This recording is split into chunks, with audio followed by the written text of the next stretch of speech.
Re-Zero, Arc 7, Chapter 106, Bastions in Chaos, Part 3. When Bastions von Delphon noticed something strange and returned to the throne room, he found that the door to the most venerable room in the Crystal Palace was firmly closed. Closed did not simply refer to the mere opening or closing of the door. In this case, closed literally meant that the door was completely sealed off from the outside world. It was a manifestation of the intention of the master of the palace to never let anyone else enter. However, in this case, I wonder which of the two emperors' intentions is more appropriate to keep in mind for this, esteemed Prime Minister. Bastions came to a stop as his eyes exceedingly narrowed to almost being thread-like at the clownish manner of that delicate man who was stretching out his arms and standing in front of the closed door. The man standing there with a faint smile on his face was an exception of some sort, as he was allowed to enter and leave the Crystal Palace as he pleased because of his stargazer peculiarity, making him an unexpected entity who had obtained the position of being neither friend nor foe. Bastions, Ubilk Dono, regarding the throne room, Ubilk, I'm not going to leave you high and dry, so I'll tell you the truth. His Excellency the Emperor is present. Both the real and the fake, so they should get their face-to-face meeting. Bastions, I do not understand. Even though he had an inkling, Bastions chose to respond like this as he placed his hand on his chin. Since he said, I do not understand, there was no doubt that the situation was difficult for him to accept. At Bastions' reaction, Ubilk tilted his head, saying, You don't understand? Ubilk, what's so hard to accept? Are you wondering how the real emperor was brought here?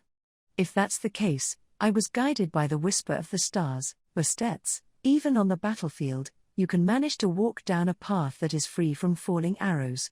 Even if soldiers are slashing at each other in close quarters, you are able to step through without a splatter of blood reaching you, let alone their sword blows, correct? Ubilk, yeah, that's how it is.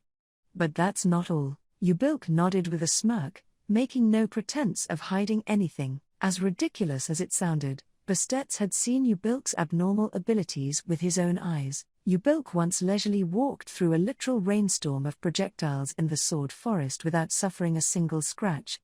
Ubilk claimed that he followed the whisperings of the stars, but Bastions could not determine whether this was true or if it was a lie about his superhuman fighting skills. If one thing could be said for certain, then it was that he was shrouded in a force beyond human understanding, whether it was the whispering of the stars or Ubilk's own abilities. And because he was so useful, neither the real Vincent Volakia nor the fake Vincent Volakia was willing to let go of Ubilk. Everything was, Bastions, you will serve as a guiding light for the purpose of preventing the great disaster. Ubilk, not out of acknowledgement of my own humanity. Bastions, if anyone was to be called forth to the Crystal Palace because of his humanity, it would be General First Class Goes. Aside from him, everyone else would be called due to their abilities.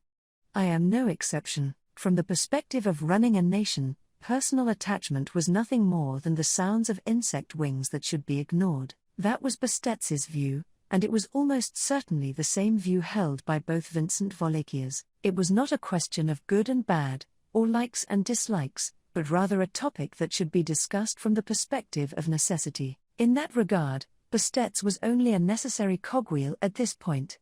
If his position were to become unnecessary or worthless, he would have no qualms about being removed. Ubilk should not deviate from his required role as well, regardless of his resolve. Bastions, if you were aware of this, you would not have overlooked this plot of mine and His Excellency who sits on the throne now, would you? Ubilk, could it be that you consider my actions as betrayal? Task complicated. After all, in order to betray, you have to be trusted first. Or, do you trust in me, Bastions? No. Good grief, Ubilk, right? It hurts me to say it, but, putting his hand on his forehead, Ubilk looked amused as he said how much it hurt him. Whether this was out of placidity or something else, Bastions had never witnessed him failing to keep a straight expression. He had never thought of this as unpleasant before, but at this moment, he considered him an eyesore for the very first time. The real Vincent Volakia, who was banished from the Crystal Palace and had given up his title as emperor, now he had been brought through the door and drawn to this decisive scene. Ubilk, let me answer one question, esteemed Prime Minister. I haven't changed my standpoint. Bastions, what standpoint, exactly? Bastions asked whether he purported to be a friend or foe. When Ubilk heard that, he put his hands together in front of his chest, making a sound that echoed through the air. Ubilk, of course, I wish to avert the great disaster and maintain the peace and quiet of the Wallachian Empire. Bastions. For that reason, the confrontation on the other side of this door is necessary? Ubilk, yes, that's right, that's right. Everything I do is for the sake of that. The beating of my heart, the breathing that inflates and deflates my lungs, the flow of blood through my body, everything. Bastions. Bastions remained silent at Ubilk, who continued to tap on his own chest. Ubilk's unchanging smile, unwavering demeanor, and somewhat devilish gaze seemed to be sane and serious in Bastions' eyes. He could not say for certain whether that sanity and seriousness was a peek into the other side of madness. Bastions, Your Excellency, what will you do? As Ubilk stood guarding the great door and the two emperors faced each other on the other side of it, Bastions muttered to himself, thinking of the person he had banished. Bastions did not care if he was beheaded, if his soul was scorched, or if he was subjected to any other kind of brutal execution. If Vincent Wallachia, one of the wisest emperors in the history of the empire, truly wanted to be emperor, so be it. Therefore, a man always quick to act, always light in words. I would not count on something of the ilk of the stargazer, who placed his faith in the skies above. Firstly, I expect no sort of loyalty from that thing. If hierarchy were to be established based on loyalty, Wallachia would not have been preserved as it is till the present day. But then again, had my ruin come as a result of being unable to question the upsides and downsides of the ambitions you have hidden, then one can easily say it's but natural that the prospect of me stepping through the palace floor like this would be one so far off in the distance, treading upon the carpet red as blood. So inquired Abel of the one before his eyes, the former's gaze fixed on the latter, arms crossed. There was no room for debate as to whose hand had aided Abel in this instance of arriving here. That man, who read through the peculiarities of that which was outside the norm, pouring heart and soul into realizing the wishes of the observers, was without peer in regards to the act of treading the outside of the game board, much akin to a loose cannon.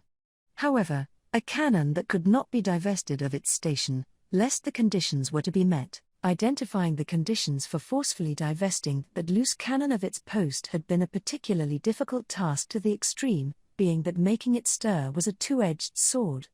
Yet, he had done it. The fact that he was now once more setting foot on the throne room from which he had been ousted, was proof of that. The scheming, the concealment till this moment, it was no exaggeration to state that it had all been done in order to wrestle back this opportunity. Abel, the face of the man sitting on the throne he had his eyes set on, the one to whom that question had been posed, was one Abel had seen many times. His own face, it was. It went far beyond logic, like mere intimate familiarity or whatnot. It was a visage that to others would appear like that of Vincent Wallachia himself. However, to Abel, who had known the man who had mastered the art of disguising himself with that face for years, it appeared to be a poorly crafted mask. A mask would remain a mask, however, even if poorly crafted. A mask over one's face concealed their true visage, accomplishing the role of covering up their real thoughts, making them invisible. Henceforth, Abel posed his questions not with his eyes, but with his words, and in addition, he posed straightforward, piercing questions, ones devoid of any smoke and mirrors. Abel, have your wishes in ousting me, thus joining Bastions, come true? The query spoken by Abel, had anyone heard it, was one that would surely have caused outrage. The aftermath of the banishment drama that had begun in a room in the Crystal Palace had already spread throughout the entirety of the empire. Even now, imperial soldiers and rebels were clashing by the walls surrounding the imperial capital, their lives continuously being scattered to the wind. The people living in the imperial capital, too, were entrusting their lives to the outcome. Against this backdrop, Abel's question was the sort that could not escape being criticized as leisurely. Still, Abel had voiced so. The rebel, who preferred not wasting a single thing, who had worked out so many wily schemes to get to this point, had voiced so. Because, it was necessary, to determine what Abel, nay, the real Vincent Wallachia, ought to seek in the forthcoming dialogue with the fake Vincent Volakia. Finally, after pausing for a time too long to even be hesitation, yet too short to be dubbed contemplation, Vincent, no, not yet. I have not yet obtained the result I seek, in a voice imitative of the one that had cast the voice. Thus was the answer from the false emperor to the true emperor. Abel, for that reply, Abel likewise needed a moment of time. He paused for a breath, putting neither hesitation nor contemplation betwixt, and then, Abel, have yet to obtain what you seek, is it? As that spilled from him, he closed both his eyes. Going against the natural habit he had, never did Abel close both eyes simultaneously.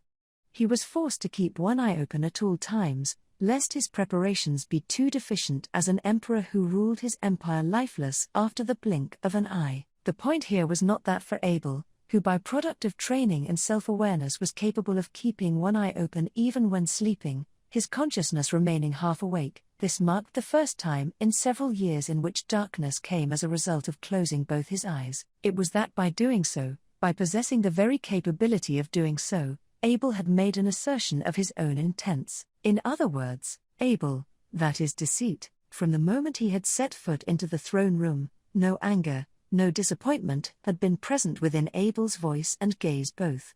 The same applied even when it came to being before the man who had performed an act of treachery, stabbing him in the back.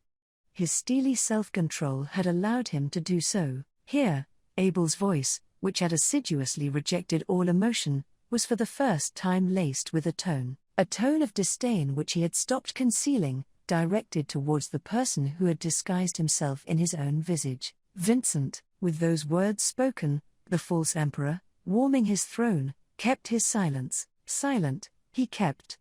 Though, it would have been somewhat helpful had his silence been out of trifling pride. Abel, ousting myself from the throne, he removed that damned ghost from the equation as he had gained knowledge of the situation, schemed to anticipate and crush my plans after my escape, and took part in the destruction of the demon city. The smoldering embers have spread to the entire nation, permitting that the bounds of the imperial capital, a place where rebels armed with their designs of insurrection have never been allowed to reach, would at last have their tainted, boorish feet enter it. Vincent, do you believe it would have not come to pass, had it been yourself on the throne? Abel, to begin with, had I been on the throne, all this now would not have come to fruition. As a result, the conflagration you have brought upon has scorched the empire.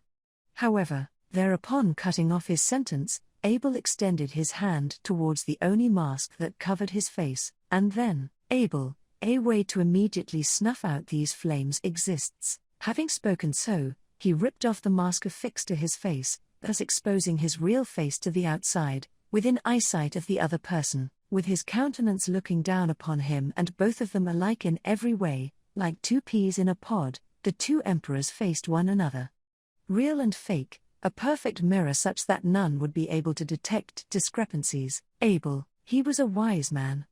Abel's actions and words would have conveyed his intentions clearly. With matters having come this far, he had sufficient understanding of his disadvantageous position, of the difficulty in fulfilling his plan. It was time for the irresistible waves of reason to sweep away the schemes that had been hatched. If the obstacles they had set their eyes on, if the great disaster to be fought against were both the same, that would be only logical. Henceforth, Abel, he was about to announce his intent to return to the place he was supposed to be. He would issue a decree difficult to oppose, thus settling the battle initiated by foolish reasons. And, it happened just prior to that. Vincent, Your Excellency, that one expression, cut off the rest of Abel's words. It was an expression that ought not be stated, with that appearance, with that voice. Deprecating oneself and putting the one it was directed to at a higher standing, it was a stupid statement from someone who had lost awareness of his own position, which ought not happen. The moment it was heard, Abel's words were interrupted for a beat. Perhaps, that was the second time Vincent Volakia, had had his expectations betrayed in the Crystal Palace, a possibly fatal moment. On the first occasion, he had been ousted from the throne.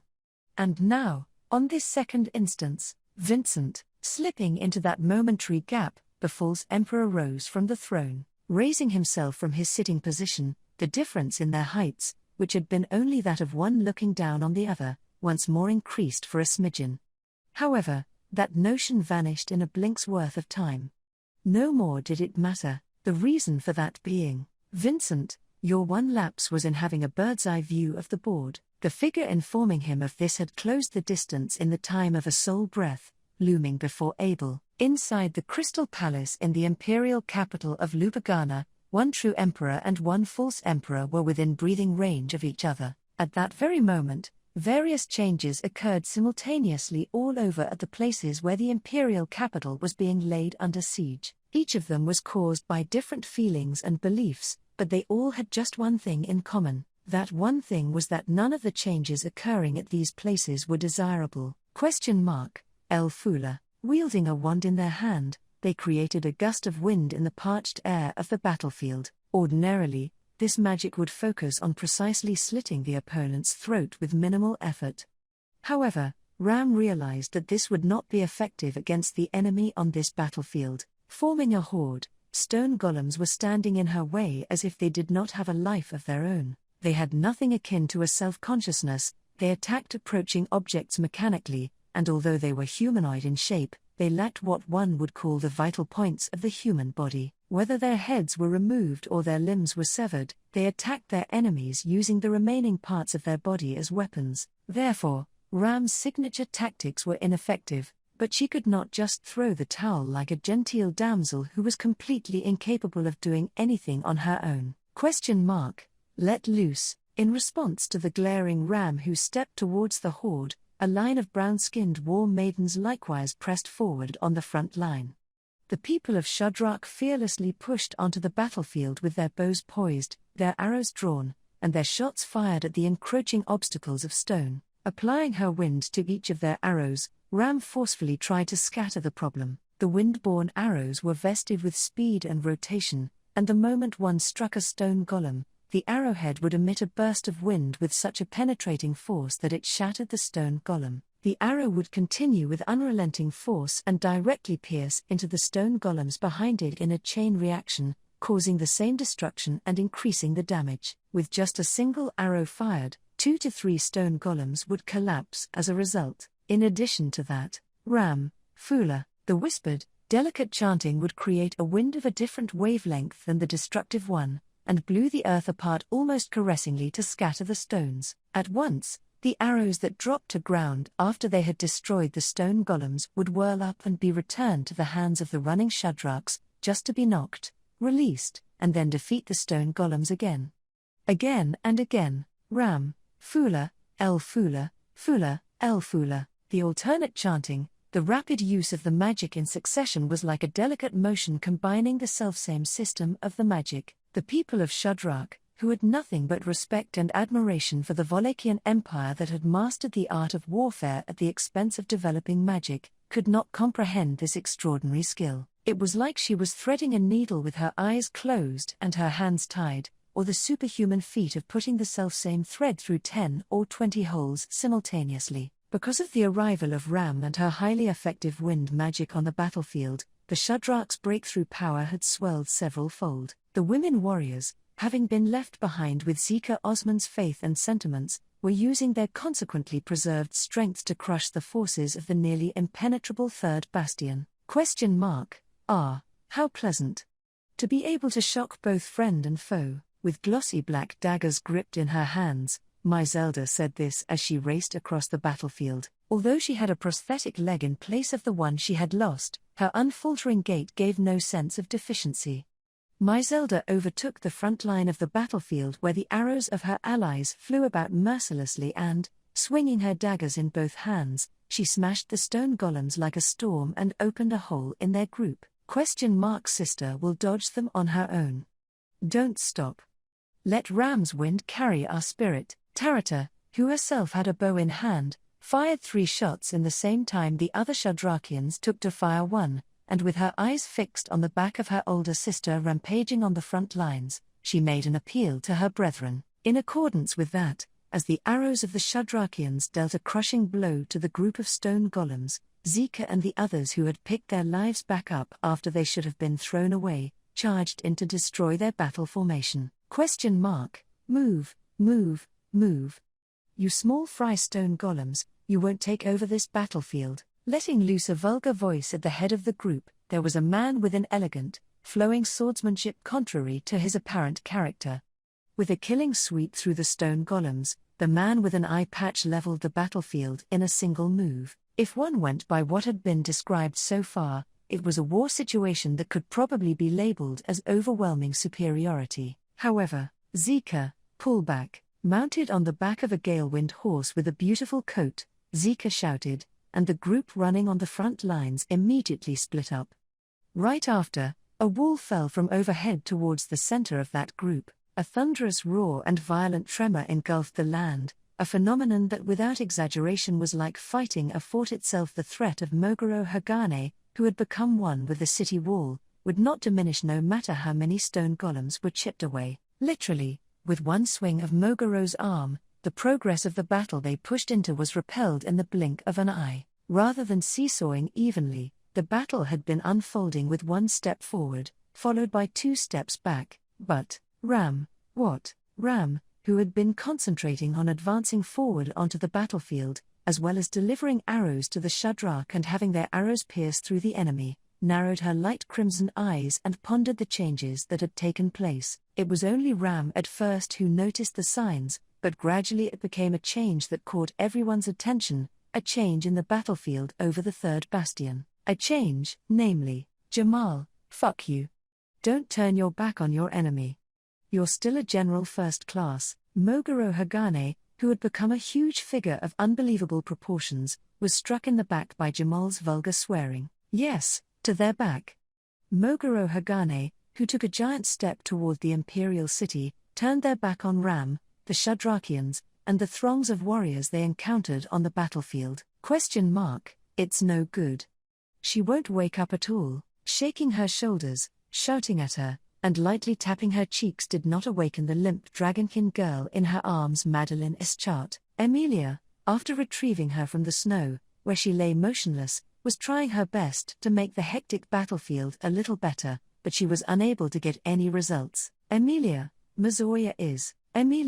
her silver hair fluttering in the cold wind, held Madeline, still locked in a stubborn sleep with her eyes closed. When she turned around, she saw that a battle was taking place between 2 extraordinary beings. On one side was a dragon clad in clouds that was separated from ordinary creatures by its very existence, and, while the one on the other side might have looked and talked like a small child, the blue-haired boy was flying around the battlefield with a fighting style that would put any adult or Emilia to shame. The battle between the cloud dragon Mazoya and Cecilus Segment was now a legendary one. Cecilus, sure, with the soles of his Zori on the icy wall without any apparent aid, Cecilus's body ran through the air at an angle parallel to the ground. Without anything to hold on to, the human body would normally fall to the ground.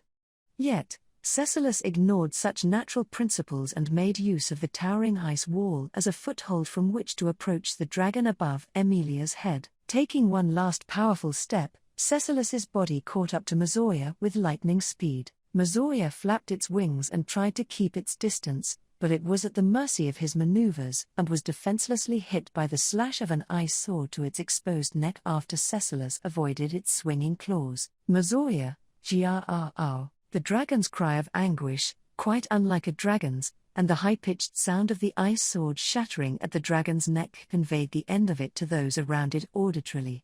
Was it the robustness of the cloud dragon's scales that had shattered the ice blade, which had been hardened like iron, or was it the speed of Cecilus' sword that had shattered the ice blade? In any case, the shattered ice sword had done its job, leaving the airborne Cecilus unprotected. Cecilus, I'm spoiled for choice with this many options to pick and choose from. There are no limits, no petty tricks. The high-pitched voice, comparable to the sound of the ice sword shattering, was an indication of Cecilus' natural voice and the excitement of his feelings. Cecilus's words, spun in a pleasant tone, were followed by a second sound of ice shattering, no, not 2, but 3 and 4 in succession. Cecilus, sage. Cecilus, who leapt up, not unprotected in the air as one might think, had not been outdone. He pulled out a myriad of ice weapons created by Emilia, icicle line weapons, one after another, which he had shoved into his clothes. From his back, his waist, and between his thighs, the items Cecilus had picked up while catching up with Mazoya, who was escaping into the sky, had been swung one after another by Cecilus' hands while in the air, peeling off Mazoya's scales. Swords, axes, spears, and hammers of ice violently ran wild, and the cloud dragon was put on the defensive. Or perhaps even that expression was a misnomer, seeing as it was unable to defend itself. Emilia, wow. Her eyes were able to follow him because she was far away in a spot where she would not get caught in the crossfire, but if Cecilus were to move right in front of her, Emilia would probably not be able to follow his afterimage. Having seen that level of surprise, then perhaps Cecilus would be able to defeat Mazoya even if Madeline did not wake up, though her heart was not so that she would not feel frustration at that. Emilia, you're fighting for someone you care about too, aren't you? Emilia lowered the corners of her amethyst eyes at the sight of Madeline's unconscious sleeping face. Madeline had always been hostile, angry, and unwilling to listen, but Emilia did not know her well enough to dislike her for it. What she knew was that the reason she was angry was due to her feelings for someone she cared about, and Mazoya had come down to help Madeline in this way. If this Mazoya were to die while she were asleep, what kind of situation would Madeline's mind be forced into? Emilia, Madeline, wake up. Wake up already, they were in the middle of a battle. Moreover, Cecilus had saved Emilia's life from peril. It was impossible to be so selfish as to ask him to back off or not to kill Mazoya. Therefore, that only left Madeline. Only she could end the battle without losing the life of Madeline herself or Mazoya, who had come to her aid. Cecilus, oh, I see. So the wings joint is weak. Despite Emilia's hopes and considerations, the analysis from Cecilus, who had been cheering for battle, proceeded. Looking back at her memories of fighting Volcanica, Emilia had had no idea of what the weaknesses of the creature known as a dragon were, but Cecilus seemed to be different. Cecilus' sword strike had hit the joint of the dragon's wing, as he said, as he continued to fight in the air using the dragon's body as a foothold, not falling out of the air and dodging the attack of the wings and tail that tried to fling him away. In an instant, the nature of the scream changed, and blue blood dripped onto the white snow cover. Beyond its sturdy scales, it was proof that a slash had bypassed them. Cecilus, if a dragon were to lose its wings, what would make it different from a ground dragon? Have you had a chance to learn how to fight while on the ground in your long lifetime? He was not mocking or belittling it. Cecilus' tone of voice had remained the same. If anything, he was saying it to hype himself up. But even Emilia was convinced that what he had been saying was about to become a reality. If Emilia was convinced, Mazoya, who was being directly swung at by the sword, should have been even more convinced. A dragon with its wings cut off and fallen to the ground. Emilia, who had no wings and was not a dragon, could not imagine how unbearable that would be. But she could see how it would take away Mazoya's chances of winning. It was hard to believe that Cecilus, who could not be kept up with even in the sky, could be kept up with on the ground. Mazoya, this dragon is. A moment later, Mazoya's low voice boomed, trying to sweep aside the impending humiliation. Kicking Mazoya in the flank, Cecilus leapt up and his slash drew near the joint of its wing. Just before it hit, it did a spinning drill and flipped from down facing to upward facing in midair. Mazoya's draconic arm reared up in front of Cecilus, who was aiming for the wing. A human body could easily be torn apart if it were hooked in either the claws or the scales. Emilia almost screamed that even Cecilus, who could move fast, was no exception.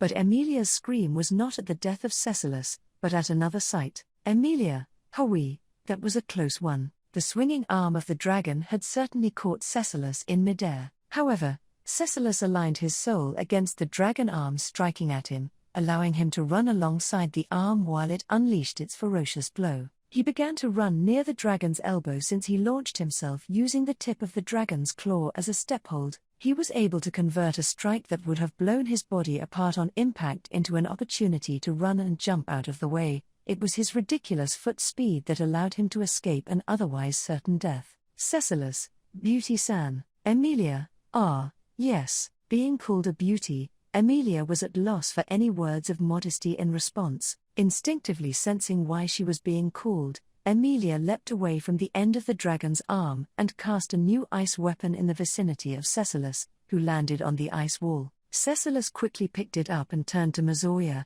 who was about to give chase, and bent his knees in preparation for another leap. The open distance, which could be closed in the blink of an eye, was Mizoya's chance for victory, as it was in a position where no attacks from Cecilus could ever reach. Naturally, Mizoya would put all of its energy into this. At least, it should have. Cecilus, Cecilus tilted his head while he crouched down to get ready for an immediate attack. Despite the tacit understanding and his stance of giving up the first move, the expected attack did not arrive. Emilia seemingly had the same doubts as Cecilus.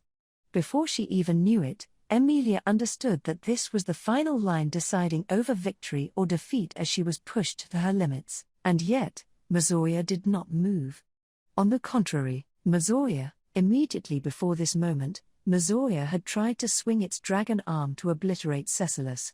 It stopped moving in midair and its white eyeballs with identifiable black parts stared at a single point, not at Cecilus, who tried to push it into a corner for a taste of humiliation. Aside from Cecilus, who was posturing on the ice wall, and Emilia, who was cradling Madeline, there was another presence that Mizoya could not ignore on this white-dyed battlefield. Mizoya, still as if it had been struck dead, raised its gaze even higher into the sky.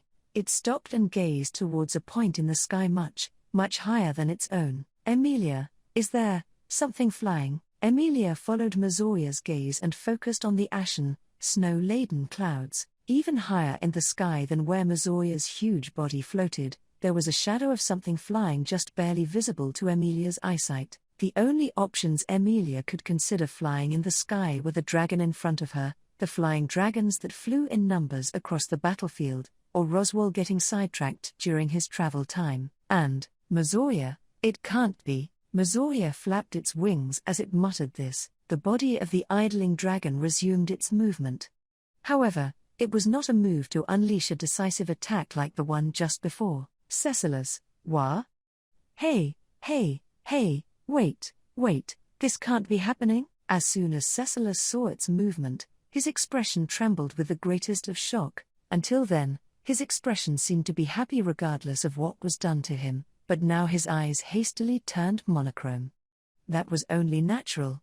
While he expected his opponent to jump in, it was Mizoya turning its back that was so unbelievable. Mizoya, not heeding Cecilus's voice, Mizoya flapped its wings and tore through the sky. Once the dragon decided to fly and started moving, its speed was extraordinary as it turned back and rose into the sky so swiftly, like an arrow being shot with full force. Cecilus, you think I'll let you do that? In order to prevent the flying dragon from escaping, Cecilus bent his knees not for a counterattack, but to explosively unleash the required strength from his legs to chase after the flying dragon. The small body made an incredible thrust, causing the thick, huge ice wall to crack and crumble, starting from his soul, as Cecilus's body leapt away. In a straight line, Cecilus's figure surpassed the dragon's speed and he closed on its wings.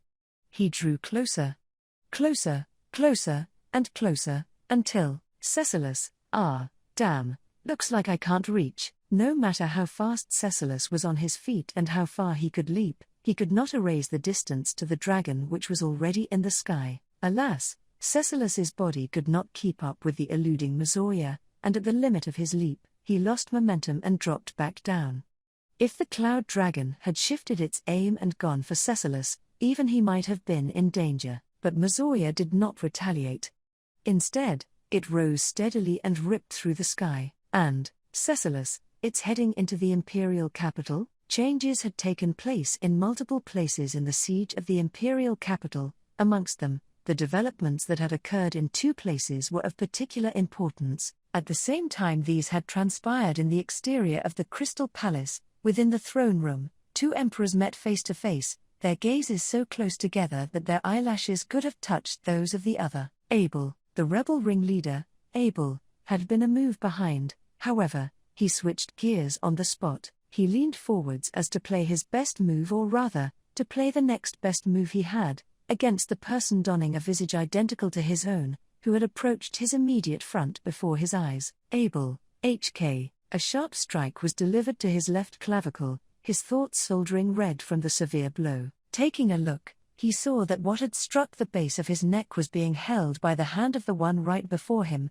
an iron fan the preferred weapon of the person wearing the same visage as his own, an object he knew from sight. Handling that weapon took something special, and he had harbored doubts of just how powerful a thing it was, many times in the past. Abel, the fact that he had attained the answer to his past questions, the pain penetrating his brain, he consciously excised them both from his thoughts. Picture in your mind the priorities of the present moment and immediately formulate measures to address them. Taking into consideration a combination of feasibility and effectiveness, alongside your injuries, arrange the priorities. But, Vincent, this is not a board game.